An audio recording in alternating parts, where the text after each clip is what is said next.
నా కను దృష్టి నిలిచును, నా చెవులు దాన్ని ఆలోచించును. చూడండి, ప్రార్థన పరుడు మీదట దేవుని కన్ను దృష్టి పడుతుంది. ప్రార్థన పరుడు మీద దేవుని చూపు పడుతుంది. ప్రార్థన పరుడు మీద దేవుని కళ్ళు చూస్తాయి. అది ఆడవారా మగవారా, పురుషులా స్త్రీలా, ఎవరైతే ప్రార్థన చేస్తున్నారో దేవుడు అంటే ప్రార్థన చేసిన వాళ్ళు చూస్తాడట.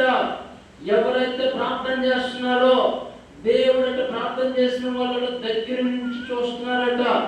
చూడ, దానియేలు సింహాల బోనులో వేసినప్పుడట దేవుని కన్ను దృష్టి దానియేలు మీద పడ్డదట. ఇదిగో నా కుమారుడు ముమ్మారు ప్రార్థన చేస్తున్నాడు, నా కుమారుడి ముమ్మారు ప్రార్థన చేస్తుంది, నా కుమారుడు ముమ్మారు ప్రార్థన చేస్తున్నాడు కనుక నేను సింహాలకు అప్పగించకూడదు, నేను సింహాన్ని తినిపించకూడదు, నేను సింహాన్ని మింగివేయకూడదట.